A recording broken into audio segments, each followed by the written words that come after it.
Hello guys and welcome to another video. So two very important things are happening this year. Pride Month is over, but that doesn't mean our support for the LGBTQ community is over. And more importantly, it has almost been 2 years since The Sun and the Star came out, which means that we finally have enough reviews to do one of these videos. So today I am reading and reacting to Homophobic The Sun and the Star reviews. If you're like me and you love to get yourself mad for some reason, join me in looking at 1-star reviews of this lovely book. For those of you who don't know, The Sun and the Star is the last book in the Percy Jackson verse chronologically. It's the second to last book to have been published so far in the Rick Riordan verse, and it's also the only book that is a standalone and co-written by another author that's not Rick. So right from the start, it has a lot of things going against it. But I'm sure that's not what the people are going to be complaining about in 1-star reviews. First off, let's look at Amazon. For some reason, the worst type of people always leave their reviews on Amazon instead of Goodreads, so it's always a good place to start. It's also important to know that out of more than 5,000 global reviews, only 1% of those are 1-star reviews, and only another 1% is 2-star reviews. So people generally really like this book. It has 4.7 out of 5. But let's see what the 1% thinks. We start, of course, with a classic. Very disappointing. This book has been written with a leaning towards LGBTQ+. A leaning is saying it lightly because both main characters are gay for each other, and their relationship is basically what this book is about. So, whilst this may be okay for some, it is not for me. I feel very uncomfortable reading this, and if this is the pattern of Riordan's future books, I, for one, will not be reading them. I only got to page 29, and that was enough. So disappointing, as all previous books have been a great read. Now that is what makes me so confused about this review, because if you say all previous books, and you are talking at least about the 15 books in the main 3 series, spoilers for Heroes of Olympus, being Percy Jackson and the Olympians,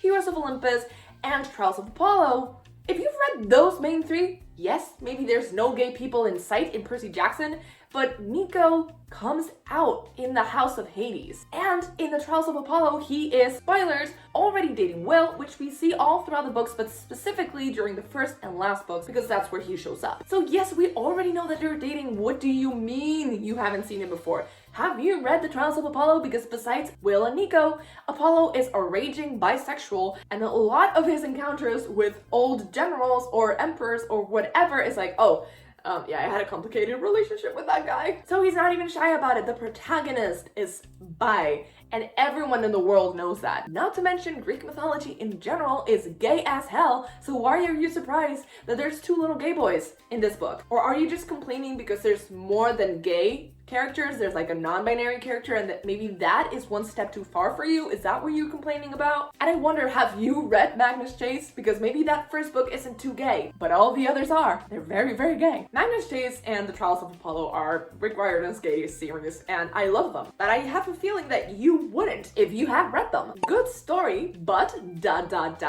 I always love to see that. These kind of reviewers know how to get you from the get-go. It feels like they're clickbaiting me, and I always want to be like, yes, what is it? What's the but? So let's find out together. All in all, it's a solid book filled with what you'd expect from Riordan. That being said, it lacks the same page-turning feel that his previous works had, and it gets way too agenda-y for any young adult to be reading. Apparently, existing as a person in the LGBTQ+ community is having an agenda. Because if you are not a dude who is straight and white, then you're pushing an agenda on me. How dare you? Including LGB characters in a book because transgender people just don't exist. Including them is no problem at all, but this goes beyond that. Very clear agenda pushing, with some quotes such as, "I can't believe you would think there were only 2 genders." That's such an archaic thinking. Paraphrasing.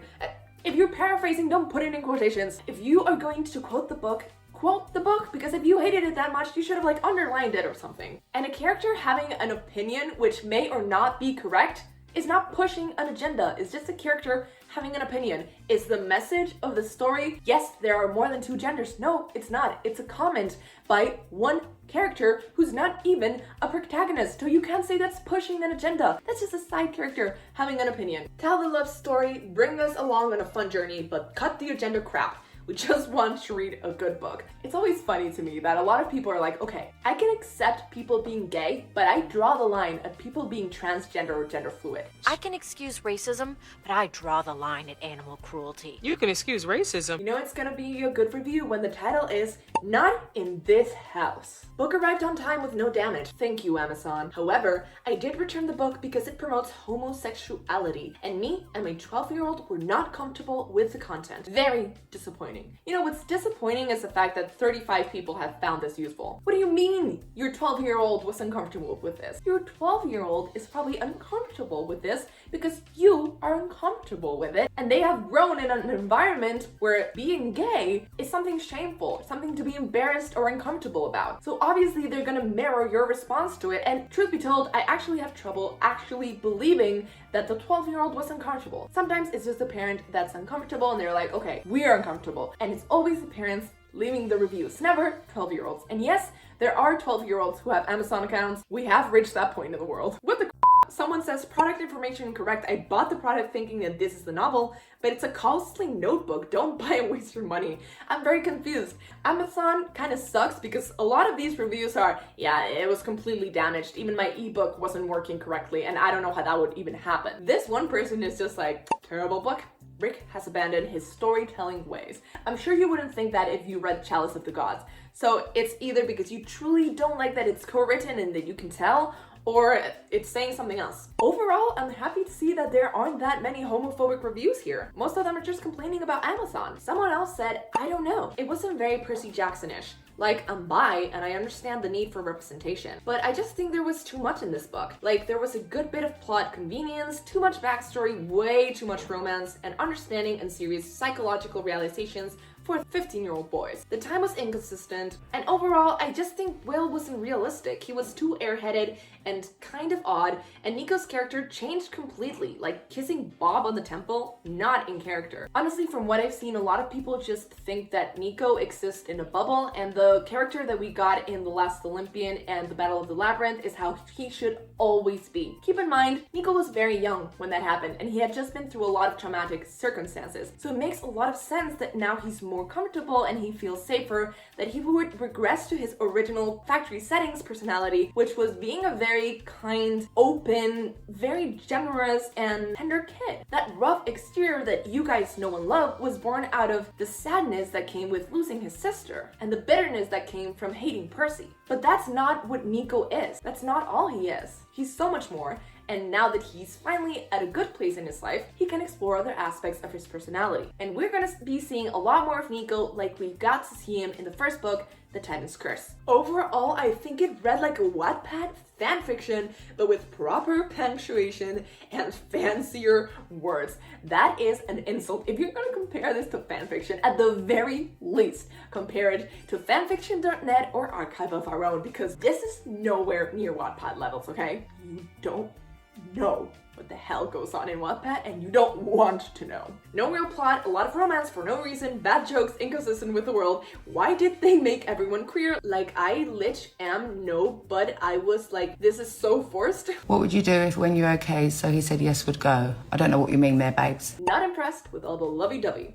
I have read all the books that Rick Riordan books, I've read all the book that Rick Riordan books that are in the world of Percy Jackson. Once again, I don't know what you mean there, babes. This isn't so much about a quest as it is the love story of Nico and Will. That being said, it isn't the same type of love story as Percy and Annabeth. You get all the details you care to hear about, or in my case, don't care to hear about. Just keep it simple like you do with Percy and Annabeth. You understand they are partners without having to explain they are. In a world where a couple is a couple, why do you have to make such a big deal about this couple being a couple? If I wanted to read a boy loves boy romance novel, I would have bought that. You did though. This is a boy loves boy romance because the story follows both Nico and Will, and they're dating and they're both boys, so what is the confusion? Where is the confusion? It's also very funny to me that you're comparing this to a book series that was only primarily about Percy Jackson, and it was about a huge quest, about a huge war, and it did not go down in a week, it went down in 4 years. So you can't compare the two in any way, shape, or form. That is a series, okay? Yes, Percabeth wasn't the main thing, but this is a standalone book and it's a character study on Nico and Will.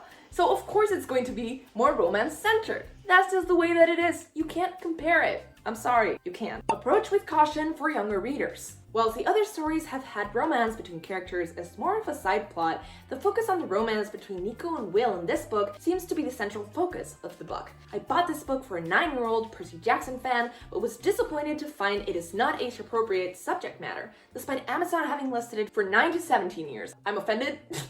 I was 24 when I read this and I really enjoyed it. It should be just 9+. Why do you have to say the specific age range? Once you turn 18, you can't enjoy it anymore? Is that it? Is that it? I would understand parents being like, it's inappropriate if it had anything sexual or mature in it. The fact is that it doesn't. They barely kiss in this book. They barely hold hands. And you're like, it's inappropriate. It's not. They're just existing. Love is love, people. It's 2024. Get with the times. And also, I'm just very impressed by the fact that a 9-year-old will be reading this book because it's like 400 pages long. And are you telling me they've read every single other book in the Rick Riordanverse? Because color me impressed. A fall for Riordan.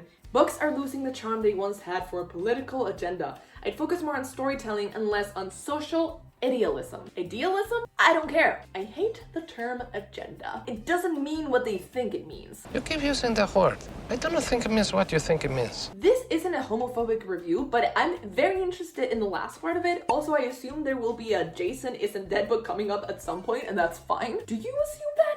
I didn't get that from the book. Please let me know if you assume that, because I'm very confused. Very, very confused. Clearly not written by Rick Riordan. Written by the co-author who only has a vague idea of the personalities of Nico and Will, and is completely clueless about their dynamic. Rick, please, if you can't write a book yourself, don't write one.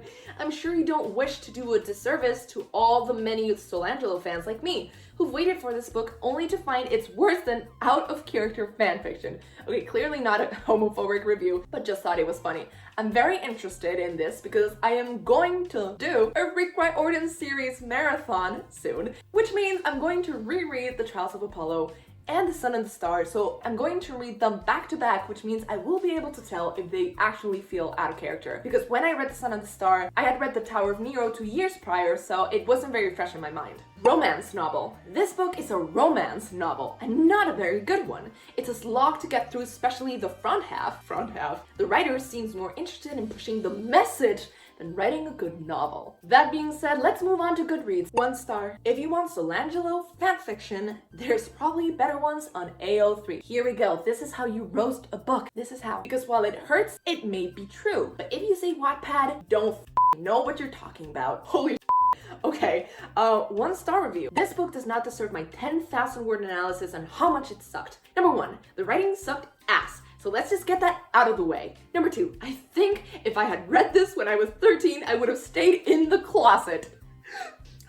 3, he would not say that. 10, it's a good first step for representation. Is it? Is it really? 14, just watch my favorite character get turned into a cheap, butchered caricature of himself just for the sake of queer rap. Now you're making me question things, but I will reread it and let you know how much he was butchered, because it didn't stick out to me that much. It felt like, yes, after 3 years of healing, he might get to this point. I'm just going to pretend this book doesn't exist. I don't want to talk about it. By the way, I'm actually morally superior to you guys because y'all hate this book because it's too gay. And I hate this book because it's poorly written and also too homophobic. What? My mind cannot comprehend this review. Jesus Christ. Also, Rick has the unmitigated gall to call Percy straight. Percy Jackson. I choked that guy as a bisexual. Wait, I choked that guy. No.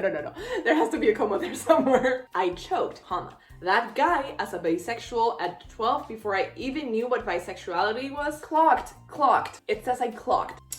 Well, that's embarrassing.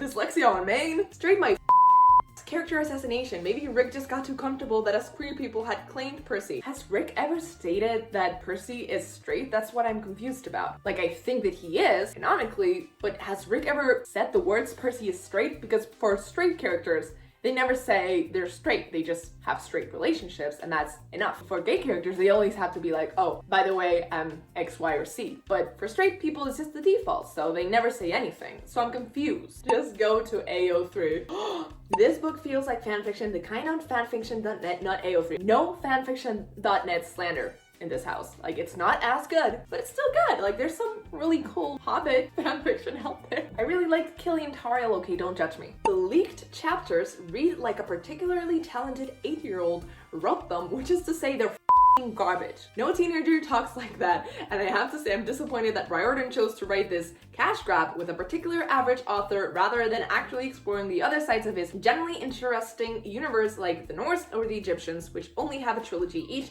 and is instead writing books 16 and 17 for the Greek. It's been done to death, and now let it molder in its grave. Reads like a terribly written Jegulus fanfiction. For those of you who are lucky enough to not know what this is, that is James Potter, that's right, Harry Potter's father, with Regulus Black.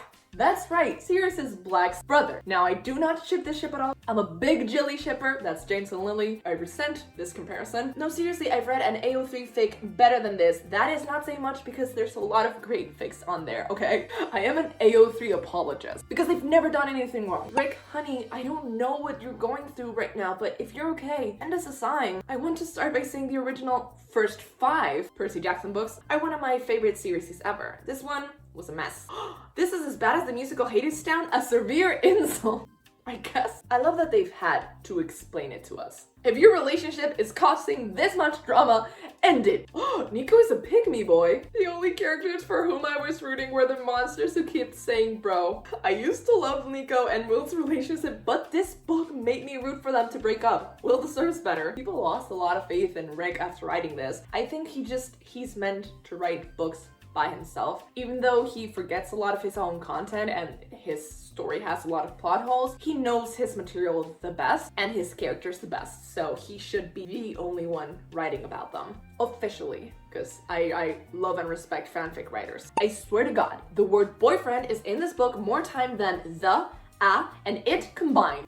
Dear RR, pick better ghostwriters next time. Love, a judgment bit. If this novel was my first introduction to gay people, I think I would probably be a homophobe because the fact that Will called Nico his grumpy little ball of darkness for the entire book made me... The people over at Goodreads are just built different. Like, 2 completely different breeds of haters. I'm not saying that being a hater is necessarily bad. I'm a hater to a lot of things. I just don't vibe with them. They're not my cup of tea. In fact, I believe this book was fanfiction, as the title is the title of about 64 different Jegulus fanfictions that are all definitely more readable than this, and I don't even ship Jegulus. How is more than one person describing this as Jegulus fanfiction? How have 2 people gotten to the same conclusion? Also, does anyone know about how many times the word boyfriend was in this book? About 100 times too many. I know that much. I promise I remember Nico and Will are dating. The book convinced me that they shouldn't be, but I know they are. Final thought, Rick owes Will Sullis a big apology for this. I knew this was gonna be a good one when it started with we. We stopped at 43 because it's absurd. My kids hated the unnecessary back and forth. The story made no sense to any of us. We're so disappointed. And the crazy amount of boyfriend and knapsack drove me batty. Nico wasn't Nico at all. Also, third person in Percy Jackson world is just awful to read. Excuse all of the heroes of Olympus. Rude. And my kids made me write this in the middle of our bedtime story time because it couldn't even wait until later. They were that annoyed by it. Okay, I'm not too mad about that one. That one's kind of funny. Crap after crap. Did Riordan even read this? I have read many of his books. This one reads like terrible fanfiction. The characters behave in ways that make no sense. Everybody's constantly crying. Ugh, super disappointed. Rick used to be a good author. I almost read all his books, but this one, it ruined everything. Can't believe I was excited for this. I'm going to say something positive to counteract the 1 star. There were no overtly obvious grammar errors. Ew. Just ew. This book could have been a short story and nothing is better than Percy and Annabeth. Sorry, Nico, but those are the 2 that started this series. No one, why the sudden comparison? This can be good or bad without needing to be compared to Percy and Annabeth. And lastly, we have, I wish I could give no stars. That's a common one that I get in this series. Beyond disappointed, way too much focus on new age politically swayed crap. I was super excited about this book, but it was ridiculous and just plain sad to read. Rick seemed to be a completely different person and ruined wonderful characters. Needless to say, I will not be passing any more of Rick's new books on to future gens if they are like this. Also, to put things into perspective about these reviews, these are on Goodreads. The book has over 37,000 reviews, and only under 1% of them are 1-star reviews, and 3% of those are 2-star reviews. So almost half of them having 5-star reviews is not that bad, and then another 31% of those being 4-star reviews is pretty good for this book. It's been really interesting to see the difference between reviewers on Amazon and reviewers on Goodreads, because they're definitely two different breeds of reviewers. Honestly, the ones on Goodreads are just so much funnier, because it felt like people who genuinely wanted to read the book and love it, and the ones on Amazon are typically just parents. Or people who are complaining that the book came like absolutely ruined to their house, which is just so sad. A lot of the reviews that I read weren't homophobic. They were just 1-star reviews because they didn't like the book, which is fine, but I just thought they were really funny, which is why I included them in this video. And I think not liking this book and thinking that the characters weren't exactly like they were in other books is pretty valid, but I think most of that stems from the fact that this book was co-written, so obviously the vibes were going to be a little bit off, a little bit different, and the writing style was definitely not going to be like anything we'd seen before.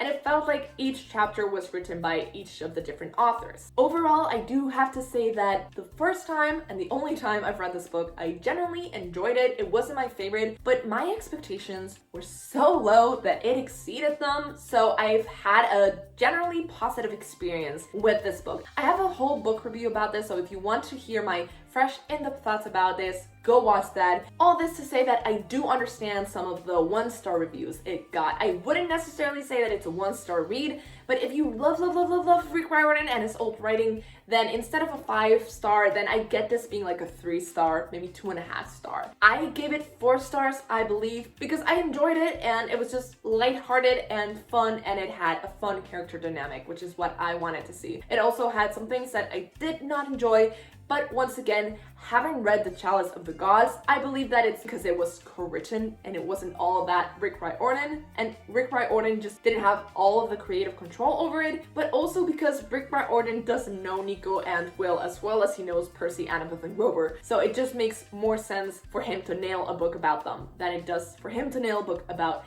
Nico and Will. He's better at doing trilogies or series than standalones, because this felt bigger and smaller at the same time than it should have been, and The Chalice of the Gods is just a small quest, but it felt really interesting and it didn't feel unnecessary. And this one I was like, the plot wasn't my favorite. With that being said, please leave a like if you like this video, comment down below if you agree or disagree with these reviews, subscribe if you haven't already, click that bell button to get a notification every time I post a new video. I post videos every single Friday, except usually I don't get as mad during my videos.